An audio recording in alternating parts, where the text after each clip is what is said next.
Morning Express it is, and it's time for your health. And well, today we are talking about Spina bifida. Now, did you know that 2 in every 1,000 children across the world are born with a neurological defect called Spina bifida?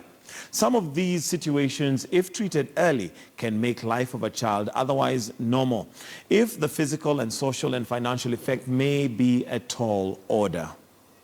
First of all, we'd like to look at a story that just gives us an impetus before we talk about Spina bifida.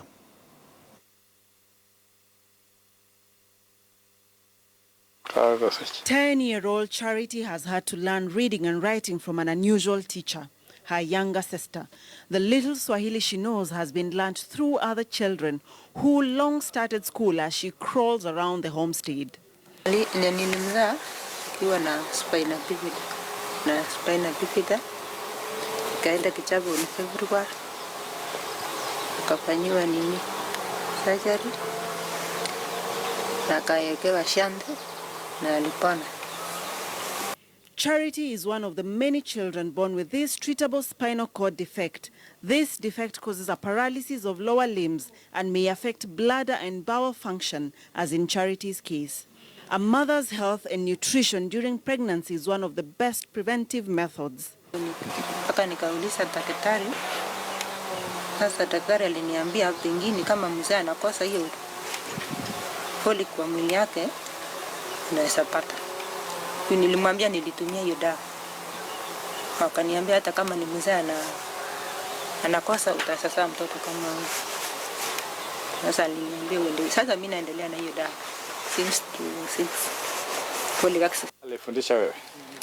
Folic acid has been shown to be effective in primary and recurrent prevention of this and other related conditions. Good nutrition with folic acid supplementation is recommended for all women in the reproductive ages. Charity wishes she could go to school like any other child. She has dreams of being a doctor.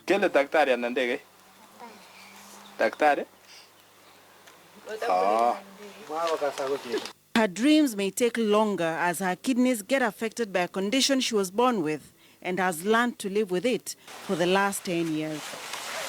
Dr. Mercy Korir, KTN News. Yes, a story compiled earlier there on Spina bifida by Dr. Mercy Korir. And to have that conversation, joining me now is Dr. Lee Ogutha. Good morning and thank you for joining us. Good morning. Dr. Lee is a neurological registrar and will define what that is. But a quick reminder that the phone lines are open. In case you have any questions in that line, feel free to give us a call. And well, the doctor is here to see whether he can answer your questions as we continue with the show. But Daktari, let's first of all start by understanding what exactly is a neurological registrar. Actually, I'm actually a neurosurgical registrar. So what that means is that I'm completing my specialist training in neurosurgery. Okay. And neurosurgeons are physicians who specialize in the surgical treatment of problems with the brain and the spine and spinal cord. Okay. Yes. Now, Spina bifida, obviously, I'm assuming by the name, Spina means it affects a bigger part of the spinal cord. Is that right? Yes, that's quite correct. Spina bifida is essentially a problem with the development of the spinal cord and the spine. So the two words actually mean a split spine or a cleft spine. And so usually what happens is in normal development, your spinal cord and mind starts as a sheet of cells. You can imagine a flat sheet like a slipper. Right. And then it begins to curl up on itself to form a tube. Okay, so you get what you call a neural tube. Now if there's a problem with that process of curling over to form a tube, you end up with a split or a cleft spine. So when this tube forms, the front part of the tube ends up forming your brain, and the rest of the tube forms your spinal cord. And this is a critical process in the development of the nervous system, and usually by the 27th or 28th day of pregnancy, this tube formation has formed. And if you're going to have a problem with the spine, that problem has already occurred. So this is a problem that occurs at a very, very early age of the child being formed in the womb. That's correct. Actually, you'll notice that a lot of that process occurs even before the mother knows she's pregnant. She has not even missed her first period. So for many mothers, the awareness that there may be a problem comes late when the problem has actually occurred. Wow. Yes. So before we go to possibly the causes, is there a way of one knowing? Because, I mean, if this is happening before you even know you're pregnant, really, it almost means that you cannot avert it happening. Well, that is not entirely true. The important thing, and I think they mentioned it on Charity's story, is that there are things you can do perhaps to reduce the risk of forming, of having problems with the development of the spinal cord. One of the things that the mother on the story mentioned actually was folic acid. Correct. And a deficiency in folic acid has actually been associated with an increased risk of developing problems like spina bifida. So for mothers who are expecting to become pregnant within a certain period, or who are actually pregnant, we actually recommend that they supplement folic acid.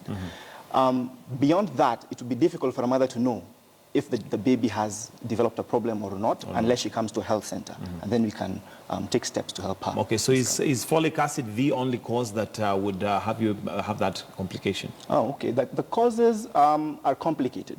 If I was to pinpoint a single cause and say this will give you spina bifida, I wouldn't be able to. There's a lot of active research into what causes this condition. We know that there are genetic factors.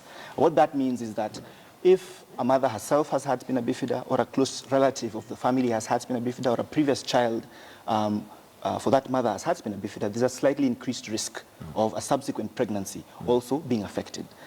Deficiency in nutrition is the one factor we know has got consistent evidence supporting an association with the development of spina bifida. Folic acid deficiency is well known. There are others where the jury is still out. We know that elevated temperatures in pregnancy, what we call maternal hypothermia or fevers, can play a role and can increase the risk of developing these kinds of conditions. And that's why we actually encourage mothers to be treated promptly whenever they're unwell in their pregnancies. In addition, obesity has been pointed out as another potential risk factor. We're not saying it's a cause. We actually don't know the actual It just predisposes you and makes you more vulnerable. That is it. Okay. Yes. And so what we're talking about here is creating an environment for that child development right from the word go. Yes, absolutely. A mother being healthy before she becomes pregnant and during her pregnancy is critical. And we know that with problems like nutritional deficiencies or infections that cause fevers and so on, the babies are at an increased risk of developing this particular condition. All right. Now, you've talked about that particular part of the body being formed, and this is being formed at a very early stage of the pregnancy. After it has been formed, is that too late to do anything about it? Now, after the neural tube has formed, it affects how all the other tissues develop. From there? Yes. What that almost means like is a foundation. That is it. So once the spinal cord has had a problem closing completely, then the bones overlying it will also have a problem closing. So you'll have a problem with the spine itself, the bony part. Then the other tissues, including the skin, may also have a problem forming completely. And oftentimes, we notice at the time the child is born that they have a defect in their back because those tissues have not formed in the correct way. So, okay. Yes. All right. So now, is there a way of one telling once the pregnancy has advanced, at the point now you go for a scan? Is there a way of telling that there is a problem? Yes, there are ways we diagnose. One of the ways that you've mentioned is doing an ultrasound scan. Right. An ultrasound scan of the mother during pregnancy can actually pick up spina bifida and pick up other malformations in the brain that may be associated with spina bifida. In addition to that, during the second trimester, that means between 16 and 18 weeks, we can test the mother's blood for a particular protein in the blood. It's called the alpha-fetoprotein, or AFP. Usually, a normal fetus will produce this protein, but when levels are very high in the mother's blood, it makes us suspect that there may be a problem with the formation of that tube. And so it's an early indicator that there might be a problem with the fetus.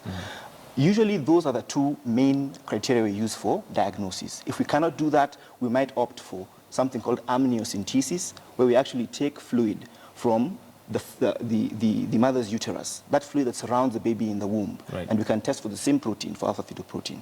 And alternatively, an MRI scan can be done. But usually that is if you fail to make a diagnosis within the first two tests. Now, and are these what I'd call regular tests that are done, or would you have to request for them? Are they the kind of tests that are probably on a list for a doctor just to, check? Yes, we highly recommend that mothers do ultrasound scans during their pregnancy, because like we've seen here, you can identify not just spina bifida, but many other potential problems by the ultrasound scan. It also allows you to monitor the development of the baby, and that is very, very important for the doctors as they plan for the mother's delivery and subsequent care for the baby. The alpha-fetoprotein test can also be done, and in some centers it's done routinely. Here, if we sense that there might be a reason for concern, we usually add it onto our panel of tests. Okay. Yes. And that now you'd get from your gynecologist or whoever it is that is following up. That's correct. All right. Once now you've discovered that possibly there's a problem, or you actually identify that it's spina bifida, what do you do after that? What's the curative way to go? All right. Well, it's important to realize that there are different types of spina bifida. So spina bifida may be completely concealed, what we call spina bifida occulta. It's hidden.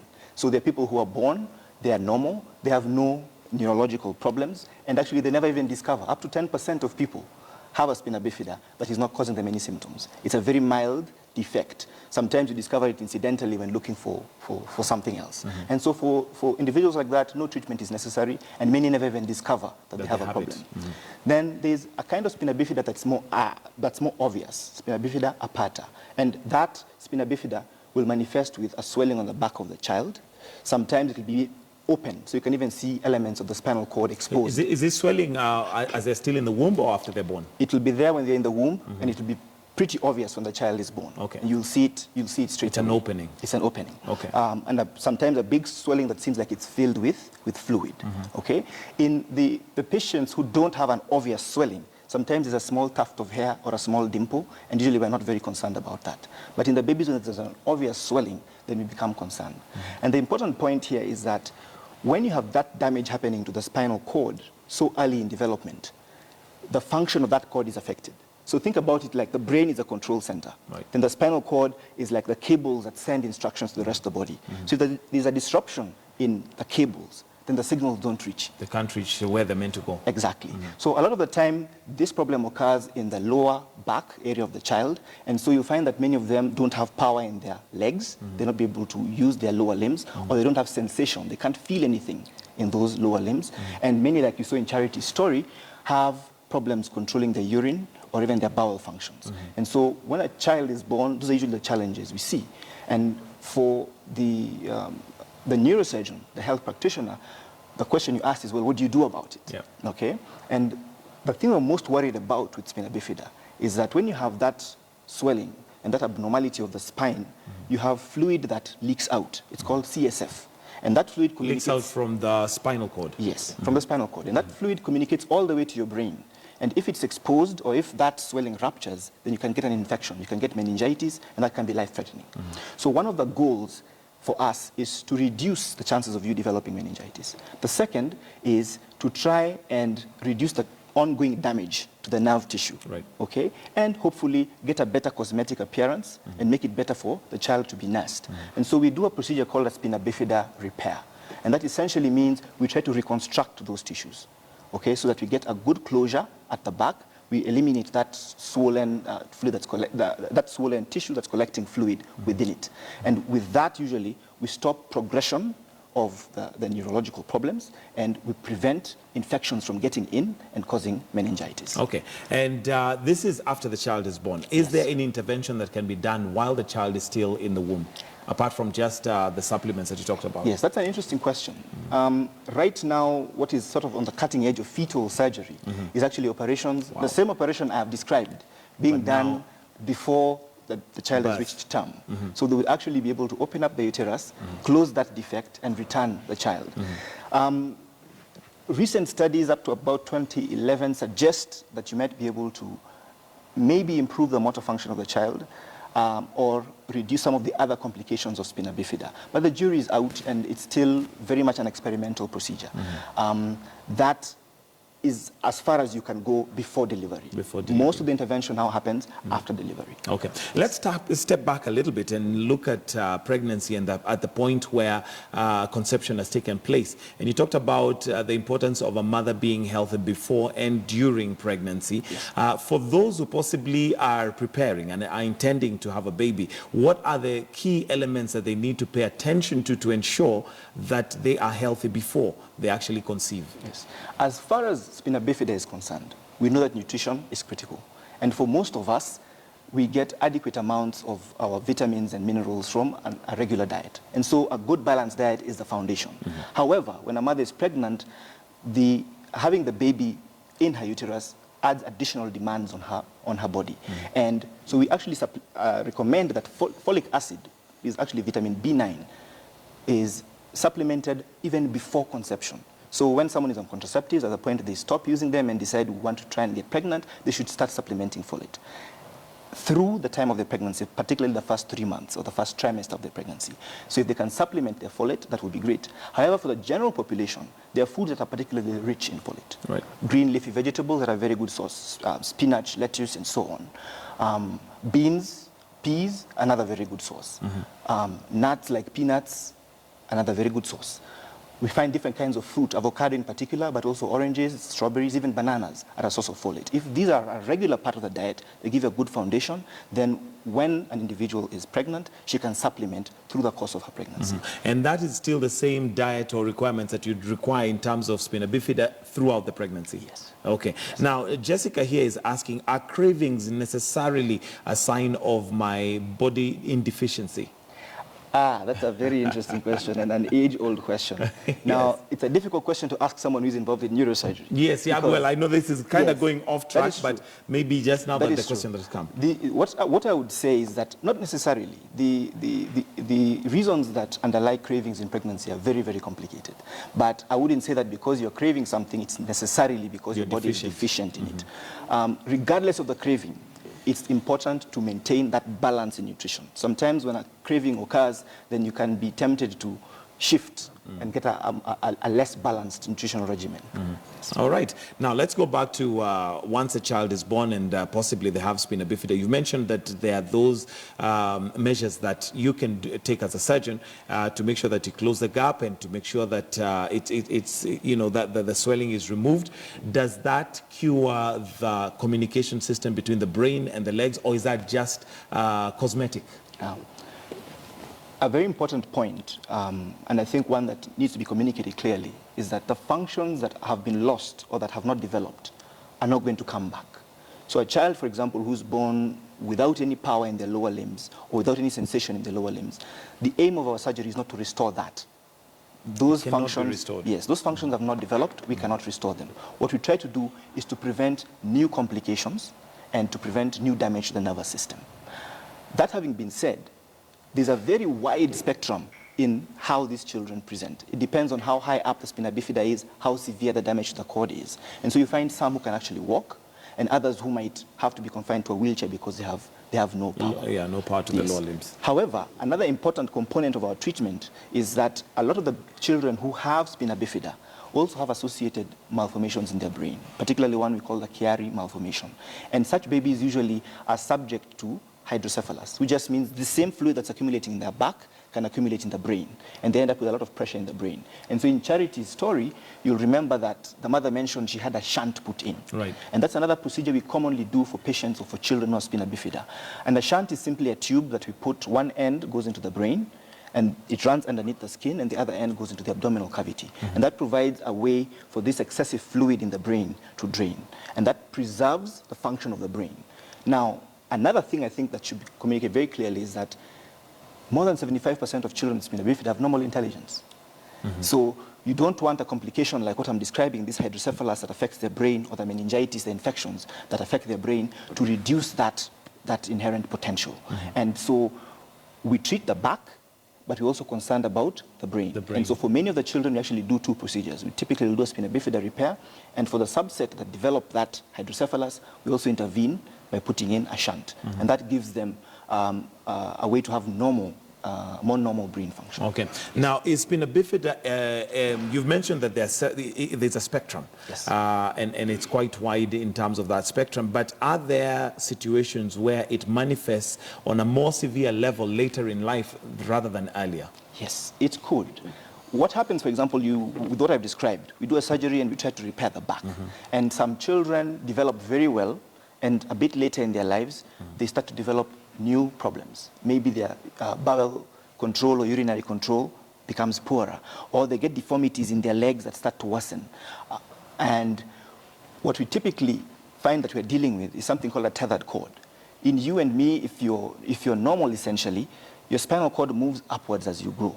But when you're spina bifida, there's some scarring down there because of that initial damage or even as a result of the surgery. And as you grow, that spinal cord doesn't move up naturally. And so it gets stretched and thin. And so you have what we call a tethered cord. And what that can do is it can cause a worsening of a child's symptoms later in life. Or it can manifest later in life, even when they didn't have symptoms initially. Someone who seemed essentially normal initially might start to show some symptoms. And that's called a tethered cord, just because the spinal cord is stuck at one point. And rather than move up and grow naturally, it gets stretched with time. All right. Now, Joseph here says, my daughter occasionally complains of weakness in the limbs. Could this be spina bifida? Occasional weakness in the of lower limbs. Yes. It could be. And like I was saying, if it's a tethered cord, that might be one of the manifestations, that you have weakness or pain sometimes, or difficulties with control of urine bowel functions. If she has occasional weakness in her lower limbs, I would recommend that he has her thoroughly evaluated by a medical doctor, just because we don't want to miss a problem that we can intervene. And with most medical conditions, spina bifida included, the earlier we make a diagnosis and the earlier we intervene, the better. And it's not to say that it's only spina bifida that would cause weakness of the limbs. There could be other causes. There could be other causes, and there are many other causes, and that's why we would have to see the child and evaluate her thoroughly and not jump to conclusions. Yes. Once the procedure you mentioned of closing the gap that is there on the spine has been done, is that a one-time surgery, or is it something that has to keep being done again and again in terms of now, just making sure that you're okay? Okay. If it is done once and the individual has a good outcome, usually it's a one-time surgery. And typically what that does is it enables the affected child, the affected individual, to be able to have rehabilitation done, to have physiotherapy. Many of these children can walk with support or use crutches or leg braces or use a wheelchair. And what that surgery does is it now makes it easier for them to proceed to those rehabilitative measures. However, if someone has a tethered cord, like we were describing before, they might need a redo surgery. We might need to go back in and kind of release that spinal cord so it can be free and try and reduce some of those symptoms. But for the most part, once we do the repair, we are done. The only other intervention we usually need to come and do again is the shunt that we described earlier. Okay, now there's also a question here regarding migraines, and this is Janet who says that she has consistent migraines. Could that be as a result of spina bifida? Maybe, I guess, that fluid that you're talking about that communicates with the brain. Yes. Again, I'm guessing this could probably be a series of things that could cause migraines. Yes. Headache is one of the most complicated symptoms in the whole practice of medicine. And I would say that if she's having a headache, she describes it as a migraine. Perhaps she's had a diagnosis of that done before, but it's also very important if she's been having persistent headaches for a long time, not to take it lightly. Have it evaluated. We can do imaging of her brain to see if there's anything physically there that may be causing her persistent headaches. Like a tumor. Yes. Spina bifida, in and of itself, is unlikely to give that symptom. It's unlikely to cause you persistent headaches as an isolated symptom. But again, if she's been having persistent or recurrent headaches that are lasting for a long time, she would need to come in so that we can do a thorough evaluation. A lot of the time we take our headaches lightly because they respond quickly to a painkiller. But when they're persistent or recurrent or associated with other features, we really need to take them seriously. What about when somebody has migraines that are, dedicated to a side? Sometimes you have somebody who has a migraine to the left, to the right, or to the back. Yes, that can be part of the pattern of a migraine headache. And usually migraines are in the province of the physician. So they're usually not a surgical problem. They are not a condition we will tend to require surgery. They can be managed medically, typically with medications, with changes in lifestyle and so on. But indeed, headaches can present on one side, at the front of the head or at the back of the head, wide variety of presentations, all pointing to slightly different causes. All right. Yes. There's also somebody here who says that they suffer consistent back aches, especially after lifting heavy objects. Is that a matter of concern? Well, lower back pain, again, common complaint. A lot of the time it's because of muscle strain, muscle spasm. He mentioned lifting, or I don't know if it's a he or a she, lifting heavy weights. And a lot of the time, with men particularly, when they lift heavy weights, the biggest problem they have is their posture when they're lifting heavy weights. So they put too much strain on their lower back. However, if that lower back pain is also associated with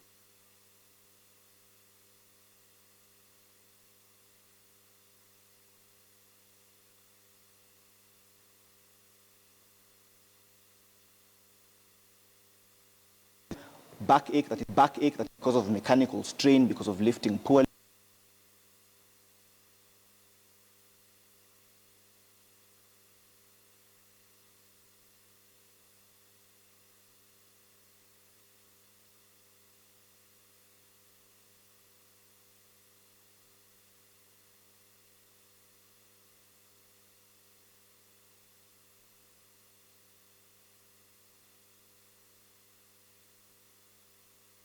And they have the knowledge and expertise to make a diagnosis of spina bifida.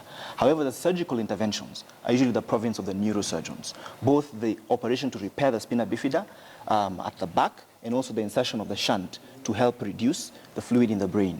Both those are usually managed by a neurosurgeon. Okay. Yes. And maybe as we get closer to conclude, you've mentioned some of the symptoms being the swelling when the child is born. Yes. And the fluid. But are there other symptoms that maybe one could look out for just to ensure that they are safe, or at Yes. least to have, to know? Yes, that's an important question. When the swelling is there, when there's an open defect in the back, it will be obvious.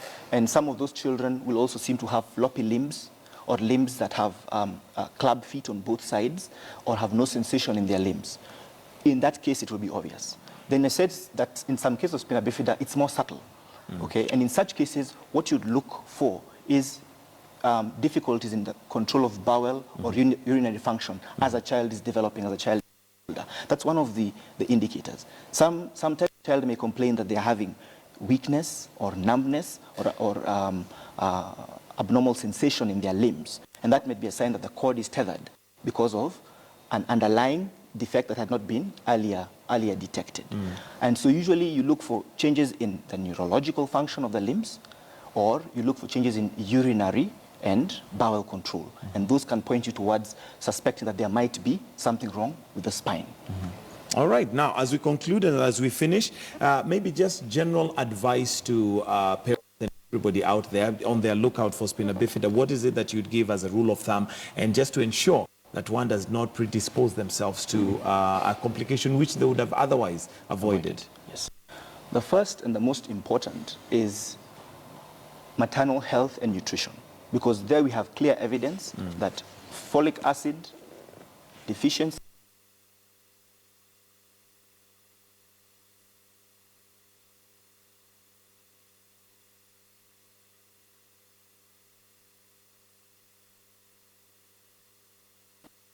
in individual mothers. And this is very important. The second to make, if and when a child is born with spina bifida, it may not necessarily be because of a nutritional deficiency. Like we said earlier, there are many other causes don't fully understand. But most of these children have incredible potential. If we have that spina bifida repaired, if we have the other complications in the brain dealt with, the children should be able to go on to lead active lives and to actualize their potential. Some might need assistance with their motion, with mobility. Some might need interventions to help them with bowel control and urine control and so on. But they can lead active lives. And so I'm a bit sad when I see Charity's story, because it's like she was kept away for so long and was denied an opportunity to actualize herself, which hopefully she'll be able to have. Let's take a call from Joan Langat before we finish in Nakuru. Joan, good morning, and thank you for calling. To your question or comment. Joan, if you can hear me, thank you for calling. Go straight to your question.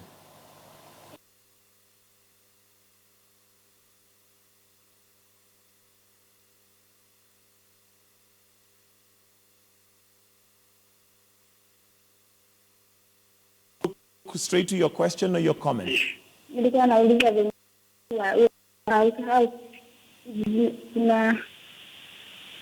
Fortunately, the quality of the call, we can't hear what she's saying. So we'll have to skip that. Our apologies for that. But Daktari, thank you very much for joining us this morning. Thank you very much. Appreciate it. And I'm sure those of us at home appreciate when we can get that information. Thank you very much for your time. We appreciate it.